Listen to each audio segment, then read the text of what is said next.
수험생 여러분 안녕하십니까? 감정평가사 1차 공부 방법에 대해서 말씀드리고자 합니다. 쓸데없는 소리 하지 않고 핵심만 간단히 말씀드리겠습니다. 자, 우리 시험 1차 응시자 수 통계 자료를 보시면요. 최근 5개년 동안 2022년부터 해서 2026년까지 1차 시험 응시자 숫자가 전반적으로 증가하고 있는 추세라는 것을 알 수가 있습니다. 자, 이렇게 1차 시험에 응시자 숫자가 증가하게 되면 당연히 1차 시험의 합격자 수도 증가하게 됩니다. 자, 그런데 1차 시험에 합격자 수가 증가하게 되면 어떠한 문제가 있냐면 2차 시험에서 채점위원들이 채점을 해야 될 답안지의 부수도 증가한다는 것이죠. 일반적으로 약 3개월 기간 동안에 답안지 채점 기간이 있는데 그 기간 동안 적정하게 채점이 가능한 분량은 약 2,000부 정도로 알려져 있습니다.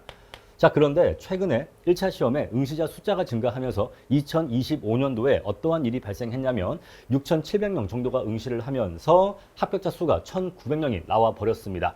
그래서 만약에 이러한 추세가 2026년도에도 반복된다면 비슷한 숫자가 응시했죠. 자, 그래서 2026년도에도 1,900명 정도가 합격을 하게 된다면 요거 합쳐서 2차 시험 응시자 숫자가 3,800명. 그래서 제출되는 답안지의 부수는 약 3,500부의 답안지가 제출되는 그러한 사태가 발생할 수 있었단 말입니다. 그래서 그러한 사태를 방지하기 위해서 2026년도에는 1차 시험의 합격자 수를 대폭 줄여서 1,100명대로 줄여버린 거예요. 그래서 합격률이 28%에서 18%로 10%포인트가 하락한 겁니다. 자, 이렇게 해서 1차 시험의 난이도를 높임으로써 2차 시험에서 적정한 부수, 채점 가능한 수준의 부수가 제출되도록 하기 위해서 1차 시험의 합격자 숫자가 감소했고 그만큼 1차 시험의 난이도가 올라갔다라는 것입니다. 자, 그러면 이러한 현상이 2026년도에만 발생했고 앞으로는 다시 원래 평년의 수준을 회복할 것이냐 아니면 계속 이렇게 2026년도에 난이도를 유지할 것이냐 이것이 문제가 되는데 저의 예상으로는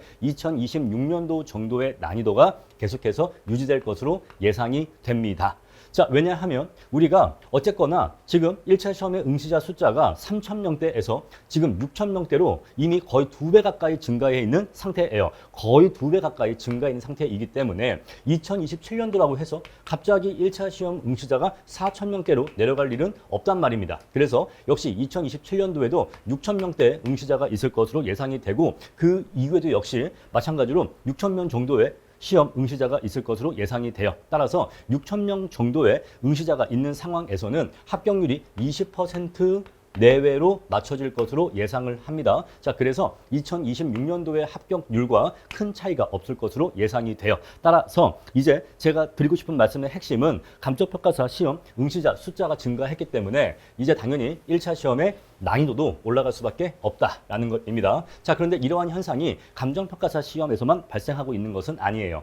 다른 전문직 시험인 세무사나 노무사 시험의 경우에도 응시자 숫자가 최근에 많이 증가하다 보니까 노무사나 세무사 시험에서도 전체적으로 시험 문제 난이도가 높아지고 있고 합격률은 내려가고 있는 현상이 발견되고 있습니다. 자, 그래서 어떤 시험에서 응시자 숫자가 증가하면 그 시험의 시험 난이도가 높아지는 것은 어쩔 수 없는 현상입니다. 자, 그래서 감정평가사도 응시자 숫자가 최근에 많이 증가했기 때문에 1차 난이도가 상승한 것으로 보입니다. 자, 그래서 그러면 26년도에 감평사 1차에서 어떻게 1차 시험의 난이도를 높였느냐라는 것인데 자, 우리 1차 시험에 있는 과목 중에서 난이도를 높여서 합격생 숫자를 조절하기에 가장 좋은 과목이 뭐냐면 바로 회계학입니다. 그래서 26년도 1차에서는 회계학의 난이도가 대폭 상승했어요. 자, 지금까지 우리 시험의 회계학은 어느 정도의 수준이었냐? 자, 대한민국에서 회계학을 객관식으로 시험 보는 시험 중에 가장 어려운 시험이 공인회계사 시험입니다. 공인회계사 시험의 1차 회계학이 가장 어렵고요. 그 다음에 그 밑에가 세무사 시험입니다. 그리고 그 밑에가 감평사 시험이었습니다. 그래서 감평사 시험은 회계사나 세무사보다는 확연히 쉬운 시험이었어요. 그런데 이번에 26년도에 감평사 회계학 난이도가 대폭 상승하면서 거의 감평사 회계학이 준 세무사 시험에 가까운 수준까지 난이도가 상승했습니다. 자, 그래서 지금까지 감평사 수험생들은 공인회계사나 세무사 시험의 기출문제까지는 풀어보지 않았었어요. 감정평가사 기출문제까지만 풀어봤었습니다. 그걸로도 충분했었습니다. 그런데 이제는 감평사 시험의 난이도가 거의 세무사 수준까지 근접해서 난이도가 올라갔기 때문에 이제는 세무사 기출문제까지는 풀어보실 필요가 생긴 거예요. 자, 세무사 시험에 약 85% 수준까지 올라왔다라고 판단이 됩니다. 자, 물론 여기에서 더 올라가는 경우에는 정말로 세무사 수준과 동일한 수준의 문제가 나올 수 있겠지만 그렇다고 해도 우리가 회계학에 무한정 인풋을 할 수도 없기 때문에 26년도 난이도에 맞춰서 26년도 감정평가사 1차 회계학에서 50점 정도 맞을 수 있는 실력을 확보하시면 감정평가사 1차 시험은 합격할 수 있을 것으로 예상이 됩니다. 그래서 회계사 기출문제의 85% 수준까지는 대비를 하실 필요가 있고 뒤에 가서 말씀드리겠지만 그래서 이러한 내용이 이번에 우리 스터디파이터 1차 회계학 커리큘럼에 반영이 되어 있어요. 여기에 대한 얘기는 뒤에 가서 다시 한번 말씀드릴 것이고요. 자, 이렇게 해서 회계학 난이도가 대폭 상승해서 회계학에서 대량으로 꽈락자가 나왔습니다. 그래서 1차 시험에서 가장 많이 떨어진 이유가 26년도 1차에서 불합격 사유 중에서 가장 1등이 무엇이냐면 회계학 과락입니다. 회계 과락이 가장 많은 이유고요. 자, 두 번째는요. 회계학 과락을 넘었다 해도 그래봤자 합격자들의 점수도 그래봤자 40점에서 50점 사이가 거의 대부분입니다. 40점에서 50점 사이가 거의 대부분이고 그리고 제가 만나본 결과 40점에서 50점도 아니고 사실은 40점에서 45점 사이가 정말 많습니다. 정말 한두 문제 차이로 회계학 명과락을 한 케이스가 정말 많아요. 그 정도로 간신히 아슬아슬하게 40점을 간신히 살짝 넘었다라는 것입니다. 자, 그래서 이렇게 해서 1차 회계학을 합격했다고 해도 문제가 뭐냐면 우리는 1차가 평균 60점이 나와야지만 합격을 할 수가 있는데 지금 이 점수는 60점에 미치지 못합니다. 10에서 15점 정도가 부족하죠. 그래서 여기에서 부족한 점수를 전통적으로는 학원론이나 감관법에서 플러스 알파가 나와줌으로써 여기서 나와 있는 플러스 알파로 저 부족한 점수를 메꿨던 것입니다. 자, 그래서 일반적으로 학원론과 감관법에서 70점씩은 보통 나왔어요. 사실은 이 70도 좀 못 나왔다라는 점수였었습니다. 그래서 보통 70, 70은 나와서 여기에서 플러스 10 이렇게 플러스 잉여 점수가 나옴으로써 여기에 잉여 점수로서 회계학이나 그리고 경제학에서 부족한 점수를 메꿔줬단 말입니다. 그런데 26년도에는 학원론과 감관법도 어렵게 나왔어요. 평년도에 비해서 점수를 획득하기가 어렵게 나왔습니다. 그래서 학원론이나 감관법에서도 60점 정도밖에는 득점하지 못한 케이스가 많아요. 심지어 60이 안 나온 케이스도 많았습니다. 자, 그래서 학원론과 감관법에서 플러스 알파 점수가 안 나오다 보니까 플러스 알파 점수가 안 나오다 보니까 이렇게 부족한 회계학에서 부족한 점수를 메꿀 수가 없었던 거죠. 그래서 평균 60점 미달로 불합격한 케이스가 그 다음번이었습니다. 평균 60점 미달로 불합격한 케이스가 그 다음이었어요. 그래서 정리하면 결국 26년도 1차에서 불합격자가 대량으로 나왔던 가장 주된 이유는 회계학의 난이도가 상승했기 때문이고 그리고 두 번째로는 이렇게 회계학의 난이도가 상승했는데 학원론이나 감관법에서도 도와주지를 못하기 때문에 저것도 어렵게 나와서 플러스 알파가 안 나오기 때문에 그래서 결국 평균 60이 안 나와서 불합격한 케이스가 많았다라는 말씀을 드리고 있는 것입니다. 자, 이렇게 감정평가사 시험의 전체 응시자 숫자가 8,000명에서 9,000명대를 유지하는 이상 이러한 기조가 앞으로도 계속될 것으로 예상이 됩니다. 자, 그래서 이제는 감정평가사 1차 시험이 과거에는 뭐 3개월 컷이다. 뭐 그런 얘기가 유튜브에 굉장히 많았었어요. 뭐 실제로 유튜브에도 나 뭐 1차 시험을 뭐 4일 만에 뭐 붙었다. 뭐 몇십일 만에 붙었다. 뭐 2달 만에 붙었다. 석 달 만에 붙었다. 그러한 자극적인 내용들이 많았습니다. 자, 그런데 이제는 더 이상 그러한 공식이 우리 평가사 1차 시험에 통하지 않게 되었다라는 말씀을 드리겠습니다. 자, 그래서 이제는 1차 시험이 26년도 레벨로 나올 것이다 라는 전제하에 높아진 난이도에 맞춘 1차 공부 방법을 말씀드리고자 합니다. 저는 그동안 1차 시험과 관련해서 최소한의 공부 방법을 말씀드려 왔습니다. 어떻게 공부해야 1차를 가장 효율적으로 공부할 수 있는지에 대해서 말씀을 드렸어요. 그런데 이제 26년도를 기점으로 해서 1차 시험의 난이도가 대폭 상승했기 때문에 더 이상 이러한 방법으로는 1차 시험을 충분히 대비할 수가 없습니다. 그래서 이제부터는 안전한 공부 방법을 말씀드리고자 합니다. 자, 왜냐하면 1차 공부 시간을 약간 더 줄였을 때의 편익보다 1차 불합격 시의 비용이 훨씬 더 크다고 느꼈기 때문에 앞으로는 1차에서 이렇게 공부하셔야 최소한의 인풋으로 효율적으로 공부할 수 있다. 이렇게 말씀드리지 않고 이 정도는 하셔야 안전하게 합격할 수 있다. 자, 그러한 내용이 설령 수험생분들에게 약간은 과투입이 아닌가라고 느껴진다 하더라도 그래도 저는 강사의 입장에서 여러분들의 1차 합격을 바라는 입장에서 이 정도는 해야 안전하게 합격할 수 있다라고 하는 공부 방법을 말씀드리고자 합니다. 자, 왜냐하면 1차 시험의 불합격이 굉장히 후폭풍이 크기 때문에 그래요.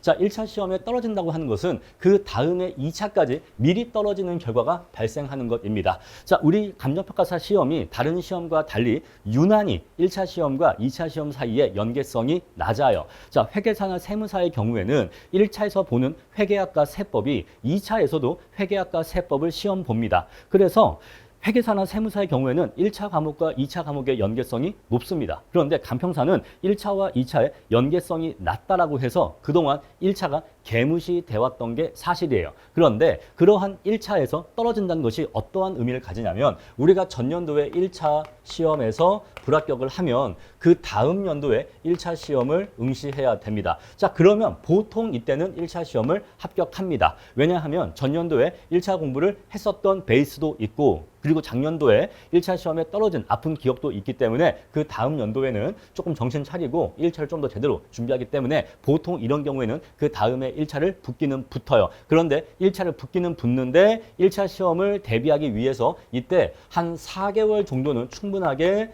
1차 공부에 인풋을 합니다. 그런 다음에 1차를 붙고 나면은 이제 3개월 뒤에 2차 시험이 있어요. 그럼 이제 3개월 뒤에 2차 시험이 있다 보니까 요 2차 시험은 일반적으로 떨어지는 게 절대 다수예요.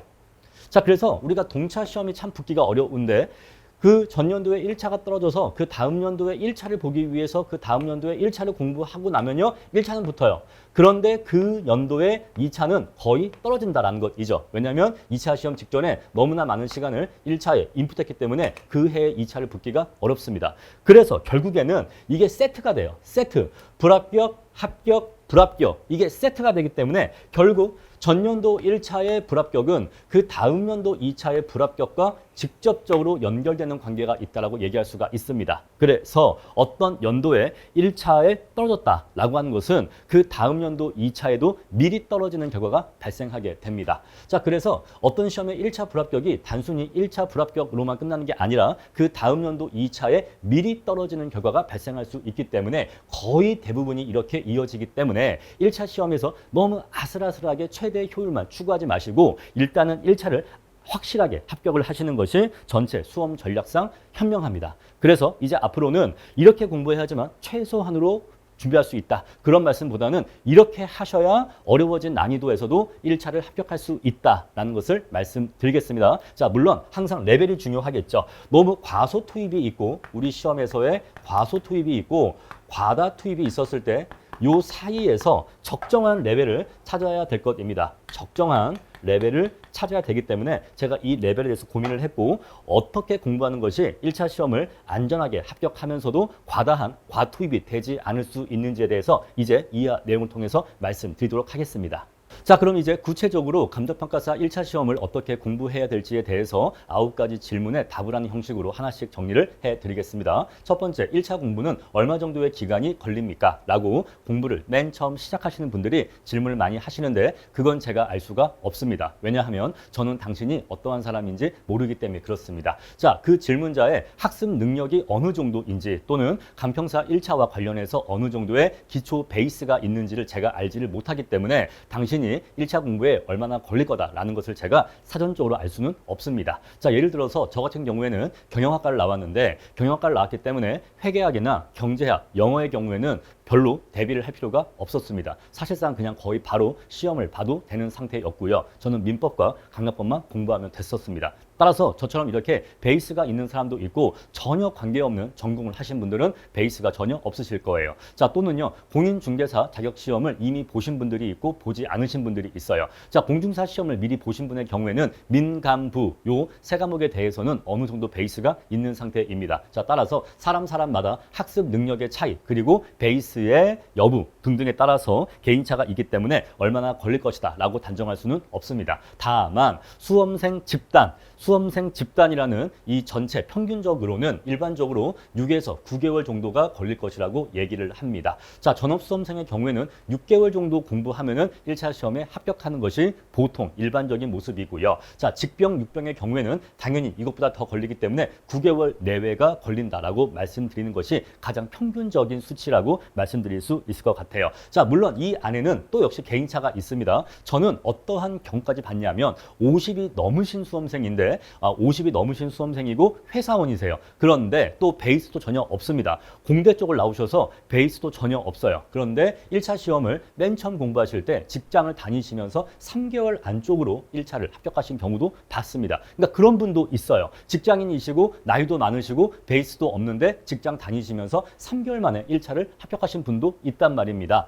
그래서 그러한 개인차가 있기 때문에 일률적으로 말씀드릴 수는 없지만은 일반적으로 전업수험생이라면 하루에 10시간 이상 공부하는 사람을 저는 전업수험생이라고 합니다. 자, 전업수험생이라면 자신이 하루에 10시간 정도는 순수하게 공부 시간에 투입하고 공부하고 있어야지만 전업수험생인 것이고 직병, 육병 수험생이라면 하루에 5시간 정도는 공부를 하셔야지만 반전업수험생이라고 얘기할 수가 있어요. 아무리 직병, 육병 수험생이라고 해도 그 사람들한테는 쉬운 문제를 주는 것이 아닙니다. 그렇죠? 여러분, 어차피 시험장에서는요, 똑같은 문제가 주어지고 똑같은 조건하에 시험 봐서 똑같이 채점돼서 성적대로 합격자와 불합격자가 갈립니다. 따라서 직병, 육병이라고 해서 본인이 공부 시간이 부족한 것은 본인 사정인 거고, 그렇다고 해서 그분들한테 더 쉬운 문제가 주어지거나 시험 시간이 더 많이 주어진 것도 아니기 때문에 직병, 육병 수험생이라고 해도 하루에 5시간은 공부 시간이 확보가 되어야 되는 것입니다. 물론 밀도는 훨씬 더 높아야 할 것이에요. 똑같은 1시간이라 하더라도 직병, 육병은 더욱더 높은 집중력, 더욱더 높은 절실한 마음으로 공부하셔갖고 더 집중력 있게 공부를 하셔야지만 사실은 7시간 이상의 공부 효과를 얻으실 수 있을 겁니다. 자, 그래서 전업수험생이라면 10시간 정도 공부했었을 때 6개월이면 맨 처음 보는 1차에서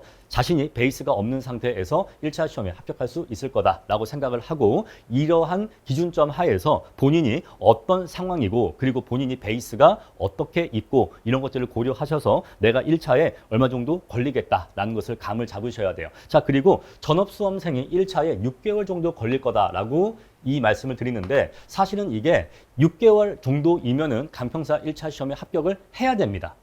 해야 돼요. 왜냐하면 그 정도의 학습 능력은 있어야 감정평가사 1차 시험에 6개월 정도 전업으로 공부했었을 때 1차에 합격할 수 있는 그 정도의 학습 능력은 있어야, 그래야지만 2차 시험에서 합격을 바라볼 수가 있습니다. 그래야지만 2차 시험에서 합격을 바라볼 수가 있어요. 자, 2차 공부는요, 1차 공부에 그 공부 양이나 난이도 이런 것들을 종합적으로 고려했었을 때 5배 정도는 된다라고 생각을 하시면 되겠어요. 2차는 1차에 5배 정도의 양과 난이도이다. 양과 난이도를 모두 종합적으로 고려해서 드리는 말씀입니다. 자, 그래서 2차는 1차에 5배 정도의 난이도와 어떤 양이기 때문에 1차 시험을 6개월 정도 공부해서 1차 시험을 합격할 수 있는 정도의 학습 능력이어야지만 2차 시험에서 그 5배 크기인 2차 시험에서 합격을 기대할 수 있습니다. 저는 그래서 전업수험생이라면 1차 시험에 6개월 정도면은 충분히 합격할 수 있을 거고, 또 그래야지만 감정평가사 2차 시험에 도전할 만할 것이다 라고 말씀을 드려요. 자, 그래서 보통 평균적으로는 이 정도의 수험 기간을 예상하셔야 합니다. 자, 그러면은 언제부터 1차 공부를 시작해야 됩니까? 라는 얘기인데, 우리 간평사 1차 시험이 4월 초에 있기 때문에 사실상 새해가 되면 3개월 정도의 공부 시간이 주어진다라는 것이에요. 자, 그래서 새해가 됐을 때 3개월이니까 새해 전에도 역시 3개월의 시간을 확보해야지만, 그래야지만 6개월의 공부 시간이 확보가 되겠죠. 자, 그러면 10, 11, 12,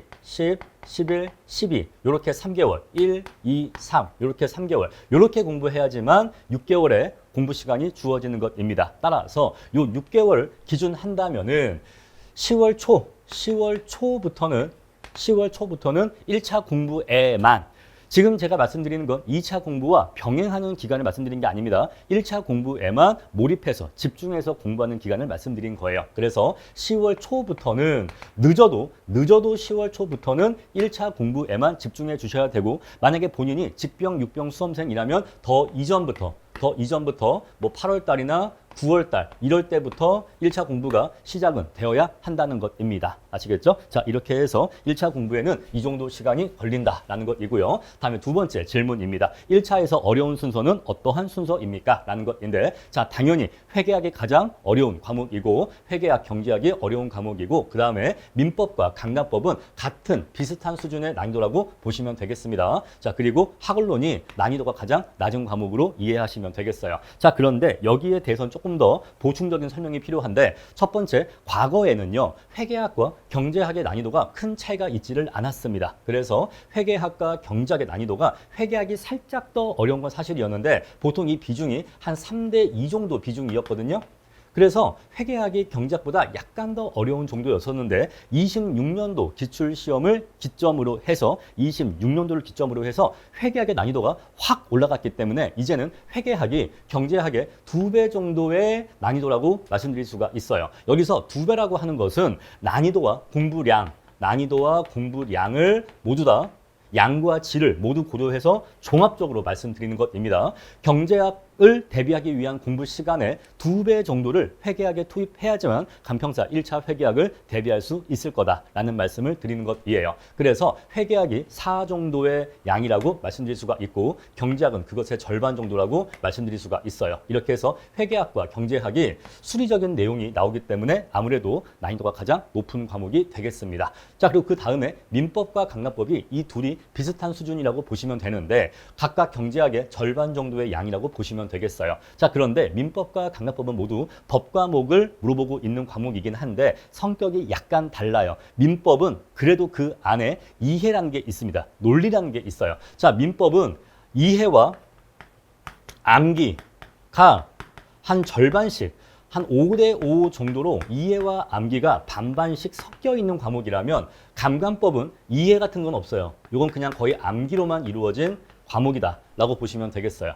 자, 물론 감감법도 굳이 이해하려고 하면은 조금 뭐 이해할 건 있어. 하지만 거의 사실상 의미가 없고, 그냥 감감법은 95% 이상이 암기다 라고 보시면 되겠어요. 자, 그래서 민법과 감감법은 전체적으로 공부 시간에 투입되는 인풋 시간은 비슷합니다. 전체적으로 난이도와 그 양은 비슷한데, 다만 민법은 그래도 그 안에 이해할 것이 이해할 것이 있고, 그리고 암기가 이렇게 이해와 암기가 반반으로 이루어져 있는데, 감감법은 그냥 암기로만 이루어져 있어서, 자, 전체적인 양은 비슷하지만 암기에 부담을 느끼시는 분들이라면 감감법을 조금 더 어렵다고 느낄 수도 있어요. 아시겠죠? 자, 이렇게 해서 민법과 감감법은 유사한 법 과목이지만 암기의 성격이 얘가 더 강하다. 얘는 정말 생암기다라는 것입니다. 자, 그래서 감감법은 순수하게 암기로만 이루어져 있기 때문에 감납법이 가장 1차에서 마지막에 공부하는 순서가 되겠습니다.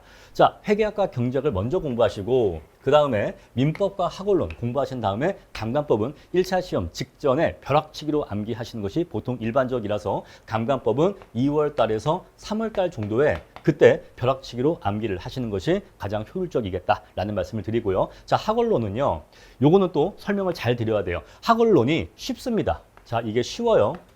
가장 공부할 게 적습니다. 그리고 내용도 쉬워요. 그런데 점수는 잘 안 나옵니다. 이 두 가지가 되게 모순적인 설명인 것 같지만 이 두 가지가 양립 가능합니다. 자, 이게 무슨 소리냐? 학원론은 쉬운데 점수는 잘 안 나온다. 왜 그런 거 하니? 학원론 100점 문제 중에서 이 중에서 30점 정도는 못 푸는 문제예요. 요 30점 정도는 이거는 틀리라고 내는 문제입니다. 이거는 부동산 공법과 관련된 문제이고, 이건 사실 공인중개사 거의 전 과목에 걸쳐 있는 문제예요. 그러니까 부동산 공법 또는 공인중개사법 이런 것들 있죠. 막 세법 이렇게 전반적인 중개사 거의 전 과목에 걸쳐 있는 내용이 나와요. 그래서 요 30%는 거의 부동산 공법 문제라고 봐도 무방할 정도로 도저히 대비를 할 수가 없는 문제입니다. 그래서 이 30%는 어차피 틀리라고 내는 문제예요. 왜냐하면 학원론 자체가 난이도가 낮다 보니까 학원론 내용으로만 100점을 다 구성해 버리면 수험생들이 80점, 90점 나와 버린단 말입니다. 그러면 1차에서 너무 합격자가 많이 나오겠죠. 그래서 그것을 방지하기 위해서 학원론 내용으로는 그렇게 어려운 문제를 구성하는데 한계가 있으니 애초에 그냥 아예 수험생들이 풀 수 없는 공법 문제를 내버리는 것입니다.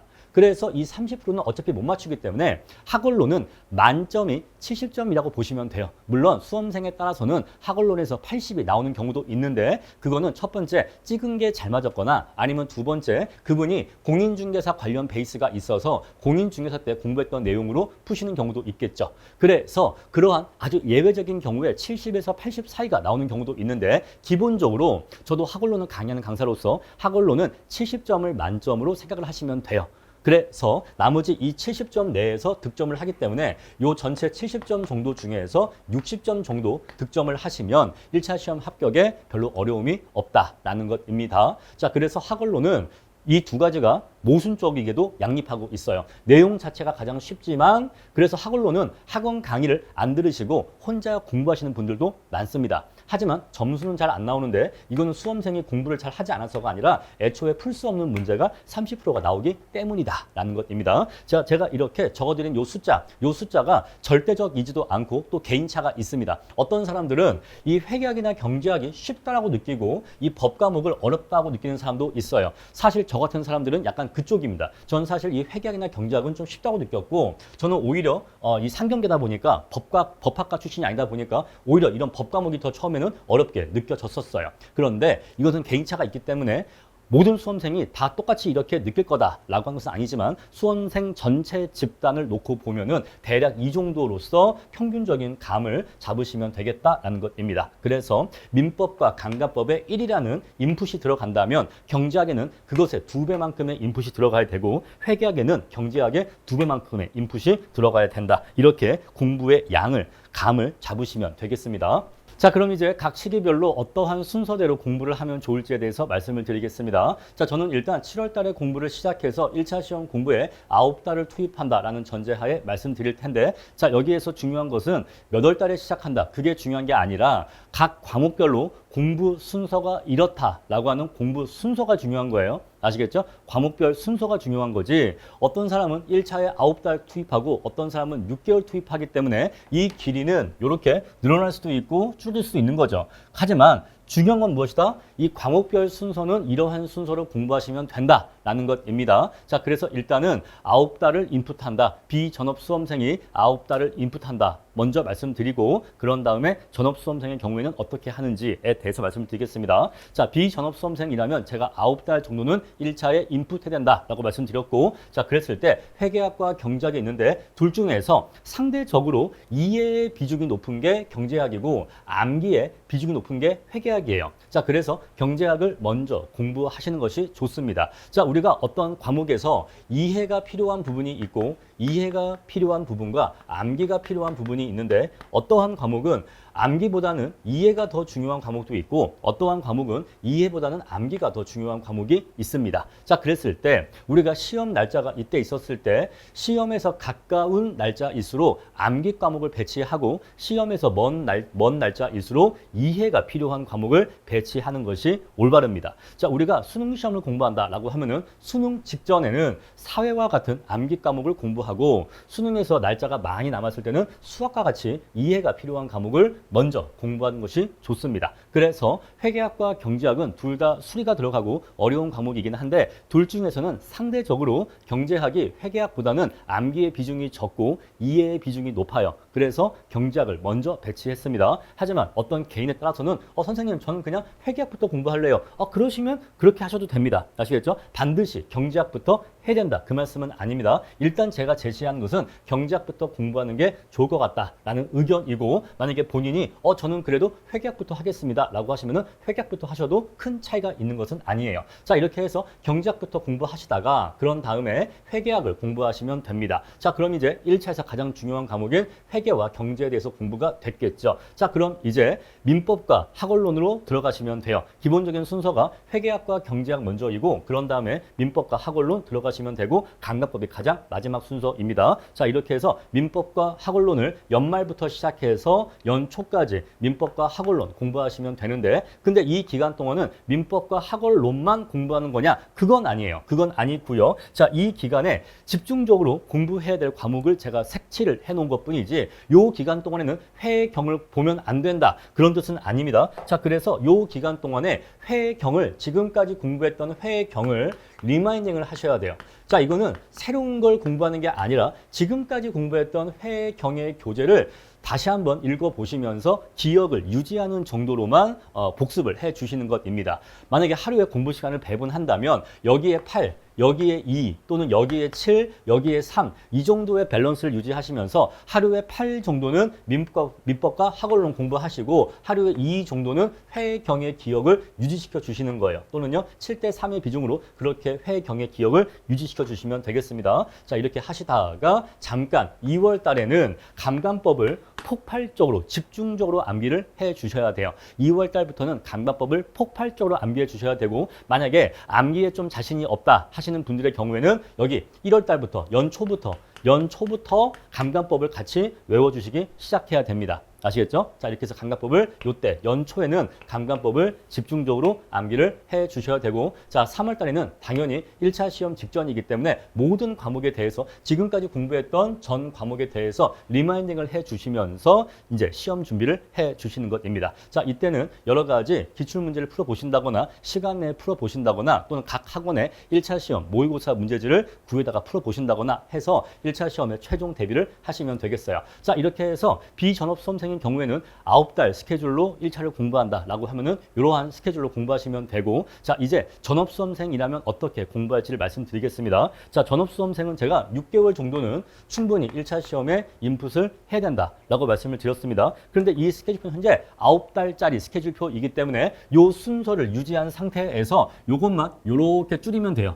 이것만 이렇게 압축만 하면 됩니다. 똑같은 그림인데 사이즈, 이 괄호 사이즈만 이렇게 축소하시면 되는 거예요. 그렇게 해서 6개월 스케줄로 공부하시면 됩니다. 자, 전업수험생이든 비전업수험생이든 공부 순서는 똑같은 거예요. 다만 언제부터 공부를 시작하느냐 그러한 이 스케줄의 차이만 있을 뿐이지 6개월짜리냐 9개월짜리냐 그 차이만 있을 뿐이지 공부 순서는 똑같습니다. 자, 근데 만약에 전업수험생인 경우에도 7월 달부터 1차 공부를 시작하는 스케줄로 공부할 수 있어요. 자, 그럴 때에는요 요 7월 달, 8월 달, 9월 달 요 3개월 기간 동안에는요 2차를 병행하는 것입니다. 이때는 2차를 병행하면서 1차 공부를 조금 일찍 시작할 수 있어요. 자, 이때 회경을 공부하시면서 이때 7, 8, 9에 회경을 공부하시면서 2차 실무, 이론, 법규의 기본 강의 이런 것들을 같이 공부하시면서 2차를 병행할 수가 있는데 그럴 때에는 전업수험생이 7, 8, 9에 2차를 병행하실 때는 오히려 2차가 주예요. 2차 과목이 주고 1차 과목이 마이너가 됩니다. 자, 2차에 7, 1차에 3, 이 정도의 비중으로 오히려 2차를 더 밸런스에 무게중심을 두시면서 2차 공부를 해 나가시면 돼요. 그래서 이때 시리버, 이 세 과목에 대한 기본 강의 정도는 충분히 숙지를 하시고 그런 다음에 10월 달부터 1차 공부에 집중하시면 되겠습니다. 자, 그래서 이 내용 정리하면 기본적으로 회경을 먼저 공부하고 그 다음에 민법과 학원론 공부하고 그런 다음에 감감법 공부하고 이제 총정리 마무리하면 된다. 이 순서가 기본적인 순서이고 만약에 전업수험생이라면 7, 8, 9 기간 동안에는 2차 공부를 병행하면서 1차를 시작할 수 있고 그때는 2차와 1차의 비중을 7대 3 정도로 가져갈 수가 있고 그리고 만약에 1차 시험 경험이 있다. 내가 뭐 1년 전 또는 2년 전에 1차 시험을 공부했던 경험이 있다. 또는 내가 관련 학과를 나왔다. 또는 공중사 자격증이 있다라고 해서 베이스가 있다라고 하는 경우에는 여기 10월 달이나 11월 달까지도 이때까지도 2차를 병행할 수 있을 겁니다. 자, 1차를 아예 처음 보는 게 아니라 1차를 봤었던 경험이 있다 또는 관련 베이스가 있다라고 하는 경우에는 요 10월 달이나 11월 달까지도 2차를 병행할 수 있을 거예요. 자, 2차를 이때까지 병행한다면 요때까지는 기본 강의를 공부했겠죠? 자, 시리법 기본 강의 내용을 숙지하는데 시간을 쓰면 되는 것이고요. 만약에 2차를 이때까지 병행한다라고 하면요. 2차에 기본 문제가 있어요. 2차 시리법의 기본 문제 또는 기출 문제까지 공부를 하시면 2차에 대한 대비가 아주 충실하게 이루어지는 것입니다. 자, 그렇게 해서 2차 공부를 병행하실 때에는 여기 7, 8, 9와 10월, 12월 달까지 2차를 병행할 수 있다. 하지만 이때는 2차와 1차의 비중이 7대 3인데 이때 10월 달, 11월 달에 2차를 병행하시는 경우에는 그때는 5대 5대 5 정도의 비중으로 공부를 하셔야 되고, 그리고 아무리 1차 베이스가 있거나 또는 관련 베이스가 있다 하더라도 12월 달부터는 무조건 1차만 하셔야 됩니다. 아시겠죠? 자, 이때는 사실상 무조건 1차만 집중하셔야지만 그 다음 연도 1차에 합격할 수 있다라는 말씀을 드리겠습니다. 그래야지만 1차 합격이 안전하다라고 말씀드릴게요. 자, 다음으로 1차에서 떨어지는 경우는 대체 왜 떨어지는 것인지 그 대표적인 사례를 말씀드릴게요. 자, 첫 번째는 대부분 회계학 꽈락입니다. 회계학이 40이 나오지 않아서 떨어지는 게 가장 많은 이유이고요. 다음에 두 번째, 1차를 너무 늦게 시작해서 1차 공부 자체가 너무 공부량이 적어서 평균 미달로 떨어지는 경우가 다음 두 번째예요. 다음에 세 번째가 시험장에서 시간 배분에 실패해서 공부는 충분히 했는데 시험장에서 경제학을 너무 오래 붙들고 있거나 회계학을 너무 오래 붙들고 있어서 시간 배분 실패해서 떨어지는 사례도 있습니다. 자, 그래서 1차를 공부하실 때 회계학을 충분히 공부해 주시고 또 1차를 최소한 6개월 전부터 대비를 해 주신다면은 1차에서 충분히 합격할 수 있다라는 것이고요. 자, 과목별로 몇 점을 목표 점수로 삼아야 하겠느냐라는 것인데, 자, 더 이상은 민법 학원론 감관법에서 플러스 알파 점수를 얻기가 힘듭니다. 자, 그래서 민법 학원론 감관법은 과거에는 80점 이상도 많이 기대했었는데 이제는 이렇게 충실하게 공부를 했었을 때 70점 정도가 나온다고 보시면 돼요. 물론 2026년도에는 민법과 경제학이 쉬웠습니다. 민법과 경제학이 쉬워서 민법의 경우에는 90점 이상 나온 사람도 많았어요. 그래서 민법에서 점수가 잘 나온 사람이 민법 점수로 나머지 과목에 부족한 점수를 메꿔주긴 했는데 이러한 출제 경향이 매년 유지된다고 말씀드릴 수는 없어요. 따라서 민법도 충분히 어려워질 수 있기 때문에 민법도 70점 정도 나올 것을 예상하시고 대비하시면 되겠습니다. 자, 그래서 회계학은 50점 정도는 충분히 나오셔야 돼요. 요거는 26년도 문제 난이도 기준해서 26년도 문제라고 해도 여기서 50점 정도 나올 수 있도록 대비를 하셔야 되고요. 자, 그리고 나머지 과목들은 70점 정도 나올 것을 목표로 공부를 하시면 되겠습니다. 자, 이렇게 해서 평균 66이 나오는데, 자, 이렇게 평균 66을 목표로 해서 공부를 했다 하더라도 실제 시험장에서는 긴장하기도 하고 또 그리고 그 해 시험에서 유난히 또 어렵게 나오는 과목이 있을 수 있기 때문에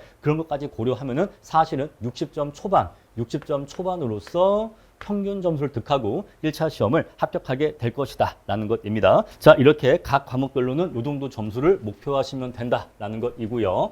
자, 그리고 2차 선행은 언제까지 할 수 있느냐라는 질문을 많이 하시는데, 자, 2차 선행이라고 하는 것은 전업 수험생만이 할 수 있는 것입니다. 자, 왜냐하면 비전업 수험생 분들의 경우에는 6에서 9개월 동안 공부를 하셔도 1차 합격이 쉽지 않아요. 그래서 2차 선행까지는 도저히 엄두를 낼 수가 없습니다. 자, 따라서 전업 수험생 만이 2차 선행이 가능하기 때문에 전업수험생을 염두해서 말씀을 드리면요. 자, 역시 이것도 개인차가 있습니다. 자, 그런데 앞에서 이미 말씀드린 것처럼 7, 8, 9 기간 동안에는 2차를 선행으로 2차 공부를 미리 하실 수가 있어요. 이때는 2차와 1차를 같이 병행하실 수가 있습니다. 하지만 7, 8, 9까지는 병행을 한다고 해도 10월 달, 11월 달, 11월 달부터는 1차 공부를 하시는 것이 좋은데, 하지만 1차 시험을 전에 공부하신 적이 있거나 또는 뭐 공중사 자격증이 있거나 또는 상경계를 나왔거나 이렇게 해서 관련 베이스가 있으신 분들의 경우에는 10월에서 11월 달까지도 2차를 병행할 수 있다 또는 2차를 선행할 수 있다라고 말씀을 드렸죠. 하지만 그러한 분들이라 하더라도 12월 달, 늦어도 12월 달부터는 1차에만 전념을 하셔야 됩니다. 자, 이것이 개인차가 있기 때문에 11월 달까지는 된다, 12월 달은 안 된다, 이렇게 칼로 무 자르듯 정확하게 말씀드릴 수가 없어요. 왜냐하면 개인차가 있으니까 대략 그 정도 범위로만 말씀을 드리면 7, 8, 9까지는 당연히 2차를 병행하셔야 되는 것이고요. 자, 10월 달, 11월 달은 개인의 상황에 따라서 2차를 병행할 수 있다라는 것이죠. 하지만 이 경우에도 12월 달부터는 이때부터는 무조건 1차만 공부하셔야 된다. 그 말씀을 드리는 것입니다. 자, 그래서 2차 선행은 이러한 스케줄로 공부하시면 되고, 자, 각 개인차가 있기 때문에 본인이 본인 상황에 맞춰서 적절한 시기를 조율하시면 되겠습니다. 다만 제가 말씀드린 것은 아무리 늦어도 12월 달부터는 1차에만 전념하셔야지 12월 달 이후에도 1차 공부를 하시면서도 2차 과목을 붙들고 있다? 그러면 물론 2차 공부는 좀 더 할 수 있겠죠. 하지만 그만큼 1차 합격이 불확실해질 것입니다. 저는 그래서 12월 달부터는 1차에만 몰입하셔라, 집중하셔라 라는 조언을 드리는 편이에요. 자, 그러면 각 과목별로 어떻게 공부를 해야 됩니까? 라는 것인데, 자, 각 과목별 공부 방법에 대해서는 저희 네이버 카페 요 공부 방법 및 수업 노하우 게시판에 각 과목별로 다 제가 게시글로 정리를 해놨어요. 그래서 자세한 내용은 요 게시글의 내용을 이용하시면 되겠습니다. 자, 일단 요점만 간단하게 핵심만 말씀드리면요. 먼저 회계의 경우에는요. 회계 원리부터 공부를 시작하셔야 됩니다. 회계 원리 공부하시고 그런 다음에 재무회계 공부하시고 그런 다음에 원가회계 공부하시는 것이 일반적인 순서예요. 자, 그런데 원가회계는 이 회계 원리 재무회계와 별도의 내용이에요. 별도의 내용입니다. 이 회계 원리는 재무 회계를 공부하기 위한 기초 입문 과정의 성격이에요. 요거는 기초 입문 과정의 성격입니다. 그래서 회계 원리를 공부해야지만 원가 회계를 공부할 수 있는 것은 아니에요. 왜냐하면 원가 회계는 아예 별개의 것입니다. 아예 별개예요. 아시겠죠? 자, 그래서 회계 원리를 먼저 공부하는 것은 재무 회계를 공부하기 위해서 기초 입문 과정 공부하는 것이라서 회계 원리를 수강해야지만 원가 회계를 공부할 수 있는 것은 아니에요. 선생님, 그러면 원가 회계부터 먼저 공부하면 안 됩니까? 그래도 되기는 돼요. 그런데 일반적으로는 보통 그렇게 하지를 않아요. 일반적으로는 회계 원리와 재무 회계를 먼저 하고 그런 다음에 원가 회계를 공부합니다. 그게 일반적인 순서예요. 아시겠죠? 자, 그래서 보통 이렇게 공부하시면 되고요. 자, 재무 회계와 원가 회계는 아예 별개의 내용이라서 연관성이 낮아요. 따라서 재무회계 공부하지 않아도 원가회계 공부할 수 있다는 거, 그리고 원가회계 공부하지 않아도 재무회계 공부할 수 있다는 거 말씀드리고요. 회계학은 1차에서 가장 어렵고 또 중요한 과목이다라는 거. 자, 그리고 26년도에 1차 회계학의 난이도가 대폭 상승했다는 점은 이미 제가 말씀드린 바 있습니다. 자, 그래서 스터디파이터에서는 간평사 1차 회계학 콘텐츠를 보강하기 위해서 이번에 26년도부터 박종화 회계사님을 본격적으로 영입을 했습니다.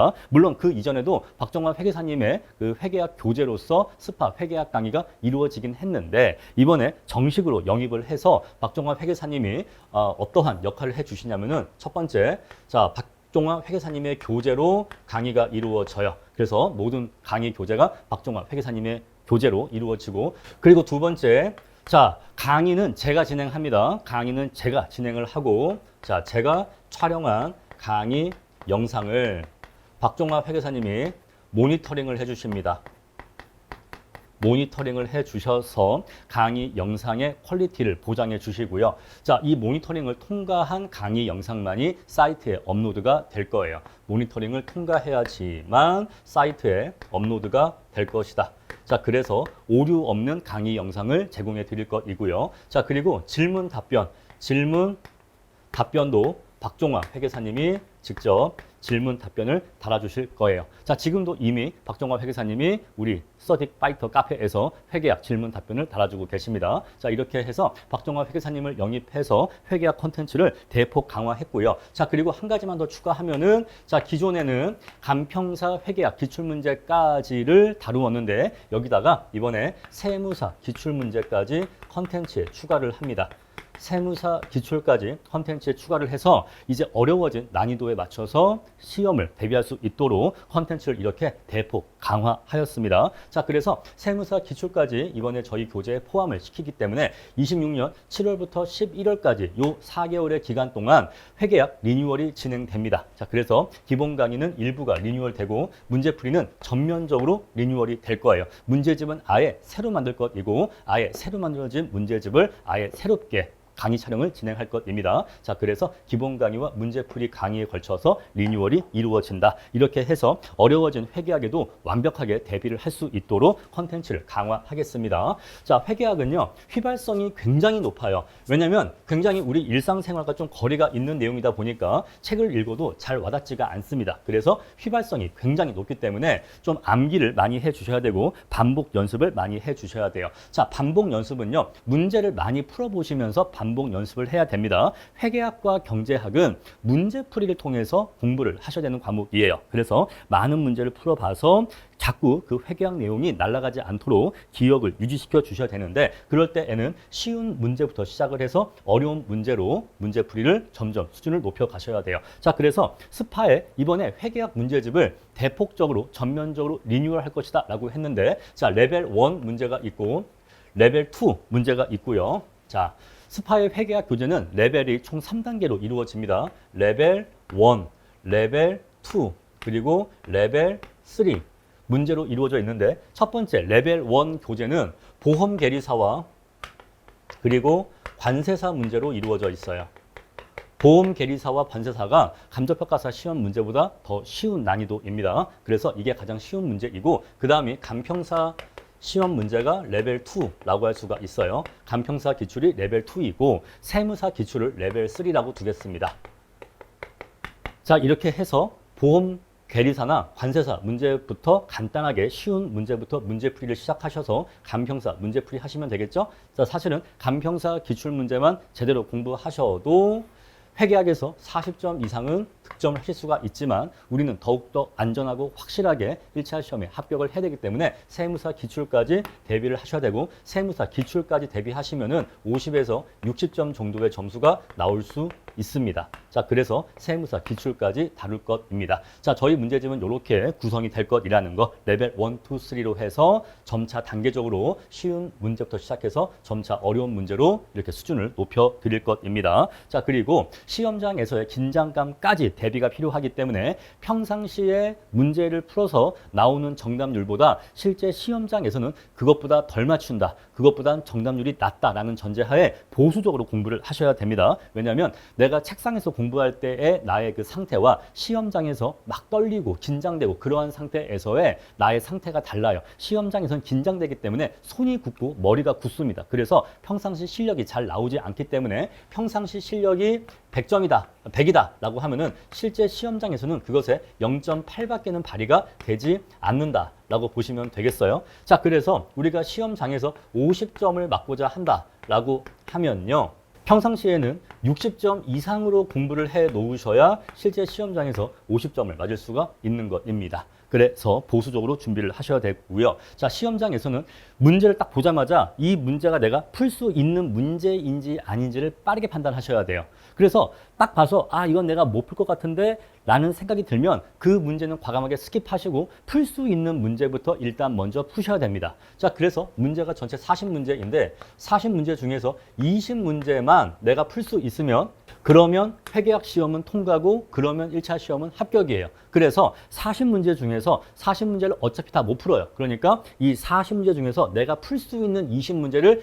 빨리 찾아내서 그 풀 수 있는 20문제를 빨리 먼저 풀어내는 게 승리의 관건입니다. 그래서 아까 제가 앞에서 시험장에서 시간 배분에 실패해서 떨어진다라는 유형 말씀드렸는데, 그 시간 배분에 실패했다가 바로 이거예요. 풀 수 없는 문제인데 풀 수 있는 문제인지 알고 그것을 끝까지 붙잡고 시간을 과투입하는 거죠. 막 5분 넘게 한 문제의 시간을 과투입하다가 결국 못 푸는 거죠. 그러면 정말로 시간 배분에 실패하게 됩니다. 따라서 평상시에 공부를 많이 해보시면은 점차 실력이 쌓이겠죠. 자, 이것도 실력이 있어야 보이는 거지 실력이 없으면 내가 풀 수 있는 문제인지 아닌지 판단도 안 돼요. 그래서 공부를 하시다 보면은 문제를 봤었을 때 이 문제가 내가 풀 수 있는 문제인지 아닌지 판단이 되는데, 그랬을 때 빨리 풀 수 있는 문제 20문제만 빠르게 푸시면 된다라는 것입니다. 그럼 이제 50점 나오는 거고, 그럼 이제 2 이상 욕심내지 마시고 다른 과목에 시간을 투입하시면 되는 것입니다. 자, 회계학은 이렇게 공부하시면 되고요.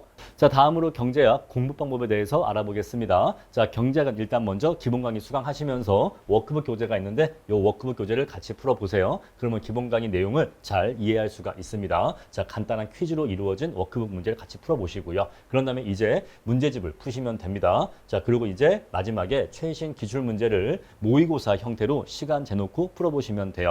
최근 3개년치 기출 문제를 모의고사 형태로 해서 풀어보시면은 내가 어느 정도 수준에 왔는지 않는지를 체크하실 수가 있습니다. 자, 우리 감정평가사 경제학은요, 출제가 잘 되지 않는 단원이 정해져 있어요. 제가 게시판에도, 경제학 게시판에도 어떠한 단원들을 버릴 수 있는지 적어놨는데, 그러한 단원들은 출제 자체가 거의 되지 않습니다. 예를 들어서 현실선호 이론이라든가 또는 기대 효용 이론, 그리고 국제경제학, 이런 것들이 출제 자체가 거의 되지를 않아요. 그래서 몇 년에 한 문제가 나올까 말까 하기 때문에 이러한 논점들은 감정평가사 시험 대비용으로는 공부하실 필요가 없습니다. 자, 어떠한 단원들을 버릴 수 있는지는 제가 카페에 정리해놨으니까 경제학 공부방법 게시판 가셔갖고 경제학에서 버릴 수 있는 단원 확인하시면 되겠습니다. 자, 그래서 경제학은 일반적인 뭐 공무원이나 공기업 시험 이런 거 대비하시는 경우에는 전 단원을 다 공부하셔야겠지만 감정평가사 시험에는 안 나오는 단원들이 있다 보니까 이렇게 안 나오는 단원들은 공부를 안 하셔도 득점에 크게 문제가 없겠다라는 것이고요. 자, 그리고 중간 수준의 문제를 많이 풀어봐야 됩니다. 자, 문제라고 하는 것은 쉬운 문제가 있고 중간 수준이 있고 어려운 수준이 있는데 어차피 어려운 수준의 문제는 시험장에서도 못 풀어요. 어차피 시험장에서도 못 풀기 때문에 중간 수준의 문제만 다 득점하셔도 중하 수준의 문제만 득점하셔도 70점 이상은 충분히 획득할 수가 있기 때문에 중간 수준의 문제를 많이 풀어보시고 자, 앞에서도 이미 말씀드렸던 것처럼 회계학이나 경제학처럼 수리적인 내용을 물어보는 과목의 경우에는 문제풀이 중심적으로 공부를 하셔야 돼요. 그래서 최대한 많은 문제를 풀어보셔야 됩니다. 자, 그리고 경제학은 암기의 비중은 적습니다. 대신 경제학을 이루고 있는 논리를 이해를 하셔야 돼요. 그 논리를 이해하셔야지만 우리 실제 시험장에서 응용된 문제를 풀 수가 있습니다. 그래서 경제학은 암기보다는 이해 위주로 공부를 하셔야 된다라는 것이고요. 자, 다음으로 민법 보겠습니다. 자, 민법은요, 단순합니다. 기출지문이 중요해요. 기출지문이 다시 재출제 되는 경우가 많기 때문에 기출지문 위주로 공부를 하셔야 되고 이러한 기출지문은 OX 퀴즈의 형태로 공부하시는 것이 효과적입니다. 그래서 민법은 기출지문 중심적으로 공부를 하셔라 라고 간단히만 말씀드리고 그 외의 내용들은 민법 게시판에서 어떻게 공부할지에 대해서 남겨드릴게요. 그리고 학원론입니다. 자, 학원론은 앞에서 이미 말씀드렸던 것처럼 공부량과 난이도가 가장 낮은 과목이에요. 그런데 100점 중에서 30점 정도가 틀리라고 내는 문제이기 때문에 그러한 30%에 대해서는 그냥 틀리면 됩니다. 어차피 이거는 대비가 불가능해요. 따라서 나머지 70점 범위 내에서만 득점을 해주시면 되는데 근데 학원론의 문제 난이도를 높이기 위해서 2차 실무 내용이 출제가 되는 경우가 있습니다. 그래서 이 부분은 2차 실무를 선행을 하신 분들은 득점을 하실 수가 있는데 2차 실무를 선행하지 않으시고 순수하게 1차 학원론만 공부하시는 경우에는 역시 이러한 문제도 맞추기가 어려울 거예요. 그래서 학원론을 공부하실 때 가급적이면 공부를 조금 더 일찍 시작하셔서 2차 실무의 일반 평가의 기본 강의까지는 공부를 좀 선행을 하시는 게 1차 학원론 공부에도 도움이 된다라는 말씀 드리겠습니다. 자, 그래서 학원론은 이 정도 말씀만 드리고요. 자, 감간법은 조금 이게 문제가 많은 과목입니다. 너무너무 외울 게 많아요. 자, 감간법은 순도 98%의 암기 과목이다. 오로지 암기로만 이루어져 있습니다. 자, 그러면 다 외우면 되는 거 아닙니까? 라고 할 수가 있는데 인간의 기억력은 한계가 있습니다. 그래서 그 두꺼운 기본서의 내용을 다 외울 수가 없어요. 자, 우리가 1000페이지짜리 기본서를 다 외울 수가 없고 심지어 우리가 1차 시험 대비용으로 1000페이지짜리 교재를 외울 수가 없는 노릇입니다. 그래서 이 두꺼운 기본서를 물론 다 외우면 좋지만 다 외울 수가 없기 때문에 어쩔 수 없이 수험 목적적으로 핵심 요약집이라고 해서 이 두꺼운 기본서 내용 중에서 자주 출제가 되거나 중요한 내용들을 발췌해서 요약해 놓은 핵심 요약집이 있어요. 그 핵심 요약집 위주로 공부를 하시고 그리고 그 핵심 요약집에 있는 내용을 퀴즈로 문제화시킨 워크북 교재가 있는데 이 두 가지 교재, 핵심 요약집과 워크북 교재를 수회 반복해서 이 두 가지 교재만큼은 확실하게 암기를 해주시면은 70점 정도는 무난하게 득점을 하실 수가 있습니다. 아시겠죠? 자, 그래서 감간법은 외울 게 너무 많다 보니까 두꺼운 기본서를 다 외울 수가 없어서 핵심 요약집으로 암기를 해주시고 그 암기된 내용을 워크북 퀴즈를 풀어보시면서 연습을 하시면 되겠습니다. 저 두 가지 교재의 내용만 확실히 공부해 주시면 되겠다. 자, 그러면 요 두 개만 공부하면 되고 두꺼운 기본서는 아예 볼 필요가 없느냐? 그건 아니고요. 자, 이거를 공부하다가 사이사이에 보충적으로 기본서를 참고해서 봐주시면 되겠습니다. 자, 중간중간에 조금 더 자세한 내용이 궁금할 공부할 때는 그때그때 기본서를 열어보셔서 아, 이러한 내용이구나. 조금 더 보충적인 설명을 기본서를 통해서 공부하시면 되겠어요. 자, 그리고 감감법은요. 국계법이라거나 국계법, 그리고 건축법, 그리고 도정법, 이러한 법들은 공인중개사 시험에도 공통적으로 있는 과목입니다. 그래서 공인중개사 시험에 있는 국계법과 우리 감정평가사 시험에 있는 국계법이 서로 다른 법이 아니에요. 같은 법입니다. 같은 법이기 때문에 감정평가사 수험생이라고 해도 공인중개사 시험의 기출지문을 공부하시는 것이 효과적이고요. 도움이 되고요. 반대로 공인중개사 수험생이라고 해도 감정평가사 시험의 기출문제를 공부하는 게 도움이 됩니다. 그래서 감정평가사 수험생이니까 감정평가사 기출문제만 풀 거야. 그거 올바른 태도가 아니에요. 그래서 자, 우리 감정평가사 감감법이라고 해도 공인중개사에 같은 법에 대한 기출문제가 있다면 그 공인중개사 기출지문도 같이 공부를 하시는 것이 도움이 됩니다. 자, 그래서 공인중개사 기출도 같이 공부를 하셔라 라는 말씀을 드리겠습니다. 자, 이렇게 해서 각 과목별 공부 방법의 핵심을 말씀드리고요. 자, 그럼 이제 1차 공부 시간을 그래도 어떻게 하면 최대한 줄일 수 있는지 꿀팁을 말씀드리고자 해요. 자, 지금 제가 드리는 말씀이 약간은 일반적인 통념이나 상식과는 다를 수가 있는데 첫 번째, 1, 2회독 시에는 답안지를 빨리 보셔야 됩니다. 자, 제가 고등학교 때는요, 수학 선생님한테 그런 말씀을 들었어요. 답안지를 절대 보지 말아라. 끝까지를 답안지를 보지 말아라. 저는 그래서 수학 문제 한 문제를 푸는데 어떤 문제는 4시간도 걸린 적이 있습니다. 그런데 지금 와서 생각을 해보면은 그건 정말 멍청한 공부 방법이었습니다. 고정관념이에요. 자, 수학이라고 해서 답안지를 보면 안 된다? 저는 그거 되게 멍청한 생각이라고 생각을 합니다. 왜냐하면 어차피 수험이라고 하는 것은 주어진 시간이 있단 말입니다. 우리가 이 공부를 5년, 10년 할 게 아니란 말이에요. 최대한 짧은 시간에 공부를 끝내고 합격해서 나가는 게 목적이기 때문에 수학의 정수를 아는 것이 목적이 아니기 때문에 시간 대비 효율적인 방법으로 공부를 하는 것이 좋습니다. 자, 마찬가지로 회계학과 경제학의 경우에도 수학과 유사한 성격의 과목인데 회계와 경제도 숫자로서 문제풀이를 하는 과목인데 회계와 경제의 경우에도 답안지를 보지 않고 내가 풀겠다. 저는 그거 솔직히 처음에는 미련한 행동이라고 생각을 합니다. 그래서 통념과 다르게 1, 2회독 시에는 어차피 실력이 약합니다. 실력이 약하기 때문에 스스로 풀기가 어렵고 스스로 푼다고 해도 너무 오래 걸려요. 그래서 1, 2회독 시에는 답안지를 보라라고 말씀을 드립니다. 어차피 객관식 시험은 정해진 유형별로 풀이법을 외우는 거예요. 자, 예를 들어서 감가상각 문제가 있다라고 하면은 감가상각 문제를 여러 번 풀면서 감가상각의 풀이법을 외우는 겁니다. 결국에는 많이 풀어보면서 그 풀이법을 습득하고 외우는 성격이기 때문에 처음에는 1, 2회독 시에는 아, 이렇게 푸는 거구나 라고 하는 것을 빨리빨리 답안지를 보면서 습득을 하실 필요가 있습니다. 자, 이거는요 1차 시험에서만 말씀드리는 게 아니라 저는 심지어 2차 실무에서도 처음에는 답안지를 빨리 보라고 말씀을 드립니다. 자, 이제 2차 실무를 이제 갓 공부했는데 실력이 없는데 백지 답안지에다가 답안지를 쓴다? 이거 기대하기 어려운 일입니다. 할 수 있다고 해도 엄청 오래 걸릴 거예요. 자, 우리는 시간이 제한되어 있기 때문에 시간 효율적으로 공부하기 위해서는 답안지를 보지 않고 부족한 실력인데 어떻게든 끙끙대고 푸는 게 아니라 빨리 답안지를 봐야 돼요. 처음에는 모르니까 못 푸는 겁니다. 아는데 못 푸는 게 아니라 모르는데 못 푸는 거예요.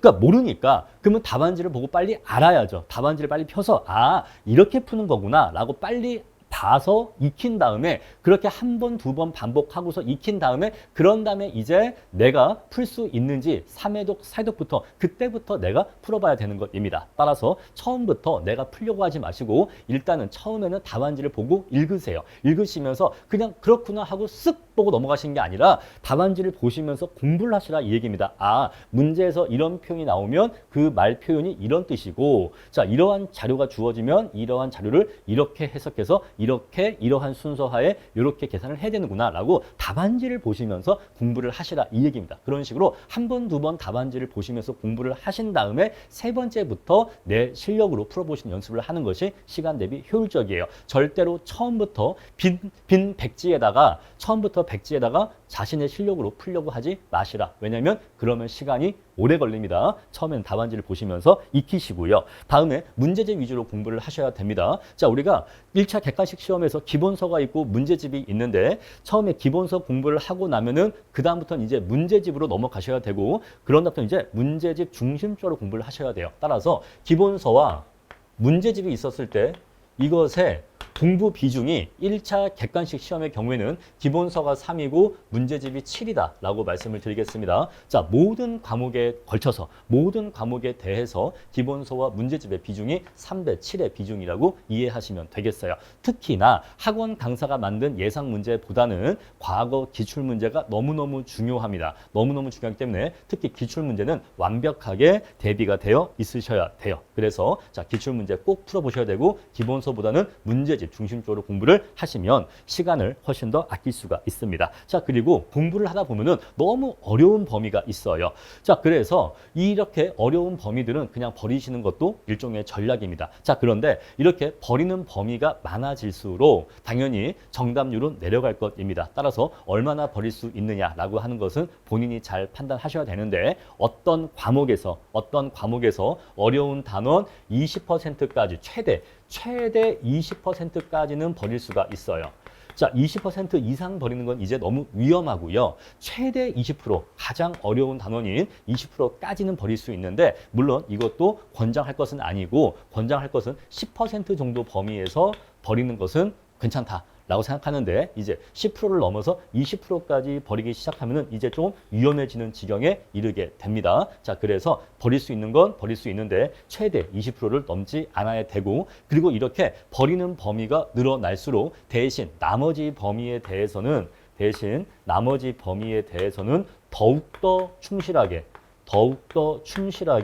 공부를 하셔야 돼요. 자, 우리가 어려운 단원을 버린다라고 하는 것은요. 그냥 버린다. 단순히 그냥 잘라서 버린다. 이 뜻이 아니라 여기를 공부하느니 차라리 어차피 내가 여기는 공부를 해봤자 맞추지 못할 것 같은데 그러면 그냥 여기는 그냥 내가 공부를 하지 않고 대신 여기에 공부할 시간을 여기에 들였을 시간을 대신 여기에 더 투입하겠다라는 전략이에요. 아시겠죠? 그래서 우리가 10시간 공부할 때 여기가 2가 있고 8이 있는데 그냥 여기를 공부 안 하겠다. 10시간이 아니라 8시간만 공부하겠다. 이 전략이 아니라 여기에 투입할 2시간을 여기에 투입해서 여기를 10시간 공부하겠다. 그 얘기예요.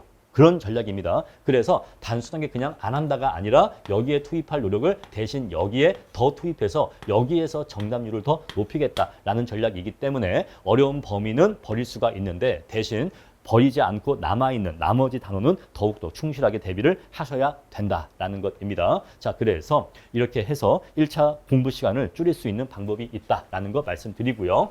자, 그럼 이제 마지막으로 스터디파이터에서 1차를 어떻게 수강할 수 있는지에 대해서 간단히 말씀을 드리겠습니다. 저희 스터디파이터는 모든 교재를 PDF 파일로 무료 제공하고 있어요. 종이책을 판매하지 않고 PDF 파일로 무료 제공하고 있습니다. 자, 일반적으로 한 과목당 기본서와 문제집 이런 것들을 대충 몇 가지 합치면은 한 과목당 보통 10만 원 정도의 책값이 나오는 것이 일반적이고 5개의 과목이니까 1차만 교재값이 50만 원 정도가 보통 발생합니다. 자, 그런데 그러한 교재값이 발생하지 않고요. 모두 다 PDF 파일로 보실 수가 있고요. 자, 월 구독반을 운영하고 있습니다. 경제학 한 과목을 수강할 수 있는 월 구독반은 월 59,000원이고 1차 전 과목을 수강할 수 있는 5개 전 과목을 모두 다 수강할 수 있는 월 구독반도 있고요. 1차 6개월 종합반도 이렇게 판매하고 있어요. 그리고 이렇게 스터디파이터의 수강료는 2차 합격 시에는 5년 이내 수강료를 모두 다 환급해 드리고 있습니다. 자, 그래서 무료 PDF 교재와 월 구독반이라는 형태로 운영하고 있으니까 필요하신 분들은 스터디파이터에서 필요하신 강의를 수강하시면 되겠습니다. 자, 그럼 이제 1차 공부 방법 영상을 마치면서 마무리 말씀드리겠습니다. 자, 감정평가사 정도의 시험을 본다는 것은 매우 큰 도전입니다.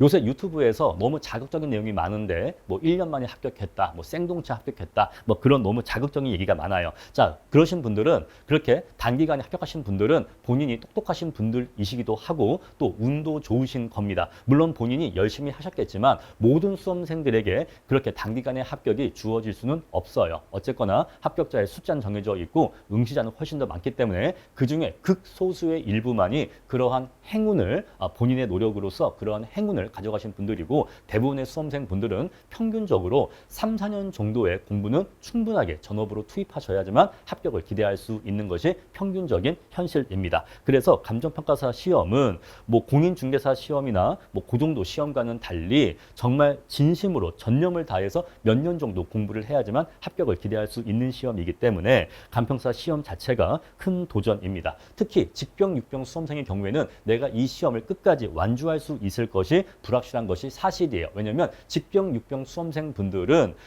일반적으로 공부를 안정적으로 할 수 있을지가 불확실합니다. 왜냐하면 직장 생활에서도 변수가 발생할 수 있고 육아에서도 변수가 발생할 수 있고 가정 생활에서도 변수가 발생할 수가 있어요. 그래서 내가 이 몇 년짜리 수험 레이스를 끝까지 완주할 수 있을지, 내가 직장을 다니면서도 공부를 하는 것이 가능할지, 또는 내가 가정 생활을 하면서 육아를 하면서 공부를 병행하는 것이 가능할지가 불확실한 경우가 많습니다. 자, 그래서 이럴 때는요, 무턱대고 직장을 그만두고 또는 뭐 무턱대고 수백만 원짜리 종합반을 결제하고 공부를 시작하시는 것이 아니라 일단은 1차 공부를 시작해 보시는 거예요. 일단은 직장 다니시면서 육아하시면서 가정생활 하시면서 현재 하시는 일을 하시면서 1차 공부를 한번 시작해 보시는 겁니다. 1차 공부를 하다 보면은 내가 직장 다니면서 하루에 몇 시간 정도 공부 시간을 확보할 수 있구나, 또는 내가 공부를 안정적으로 할 수 있구나, 또는 내 머리가 아직 굳지 않았구나 라고 하는 것들, 이러한 여러 가지 것들에 대해서 확인이 가능합니다. 그래서 1차 공부를 하시면서 내가 이 간평사 수험 공부를 끝까지 완주할 수 있을지에 대해서